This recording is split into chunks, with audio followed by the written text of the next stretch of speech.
The go-to algorithm for finding the shortest and cheapest path from one node to another in a graph is Dijkstra's algorithm. Dijkstra's algorithm is going to tell us, for a given node like you, how much it costs to get to a given other node, and we can also accumulate the path that we should take to get there, which will tell us which of these three nodes to start out from you, say, to get to any other node in the graph. And once we accumulate that, we can gather that information into a routing table. We start out at a node U.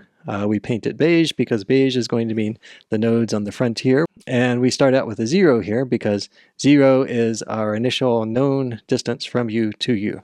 But in general, the red numbers at the top are going to be the distance to that node from U. This node is in purple, so it's from the node that's surrounded in purple.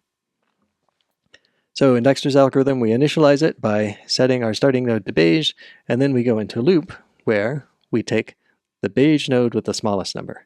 And there's only one of those, so we pick that one. It's the one with 0. And now we're going to consider all immediate neighbors of this node. So those are the 3 nodes that now have the yellow circle around them. For each of those nodes, we're going to take the cost on our current node U, that 0, add it to the cost of the path to that other node, and check whether the sum of those 2 numbers is smaller than the number currently on that node. If the node is gray, so we haven't given it a number at all yet, then we always get to use that number, and we make the node beige now. So we've recorded that V is 2 away from U, no more than 2 away. There might be a better path.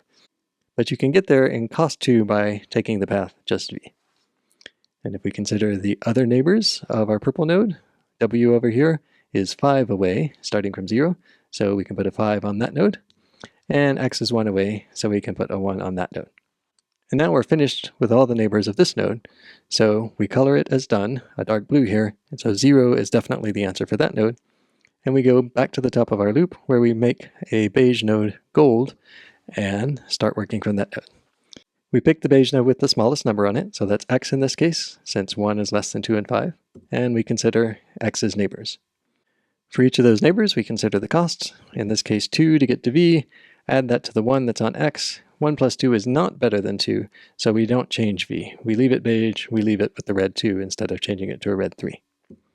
But when we consider W over here, the cost of the path 3 plus the 1 on X, that's 4, that's less than the 5 we have.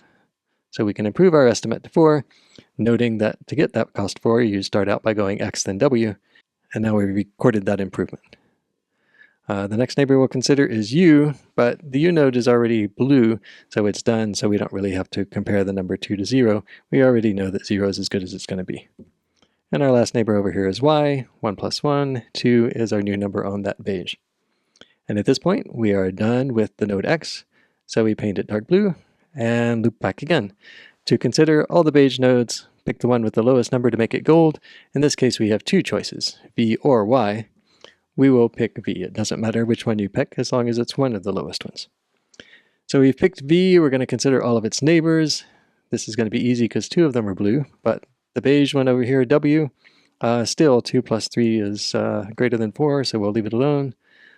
U is already blue, X is already blue, so now we're done with V. We keep going by picking Y, that's the lowest number we have. Consider Y's neighbors, and so on. We can improve W at this point. We can start Z. We don't change X because it's done, and now we're done with Y. Now we're looking at W, because that's the smallest between 3 and 4. Consider all its neighbors, but most of them are already done. Z is not yet done, but 3 plus 5 is greater than 4, so we leave it alone. The other 2 are done. Now we're done with W. Finally, we consider Z. It does have 2 neighbors, but both of them are already done as well, and now we're done with C. So at the end of Dijkstra's algorithm, we have recorded on every node the lowest cost to get there and a path that gets there from U. And so we can build a table. In fact, all we need for our routing table is just the first component of the path. So we'll forget the arrow Y, arrow W part here, and just say that if you're trying to get to W, start out by going to X. That's what we see down here. That gives us a routing table for U, but not for all the other nodes. And so we just repeat Dijkstra's algorithm starting from each node. We start again from X, setting it to 0, considering all its neighbors, and so on. And as we do that, you can see we take very similar steps, but starting from a different point, and we're going to end up with different numbers. And I've taken a lot of shortcuts here, but at the end, starting from x, we get to these numbers, and that gives us x's routing table. Start all over again for y, and you get that routing table. Start over for v, and you get that one, and so on.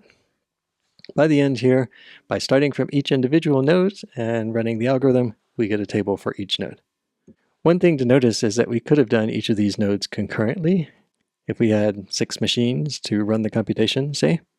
But even though we start each node separately, we need global information about the graph in order to know the weights and to pick the lowest one, and it needs to be synchronous in the sense that those weights must not change while we're running the algorithm at a given node. As we'll see, those properties mean that this algorithm is suitable for certain routing problems and not others.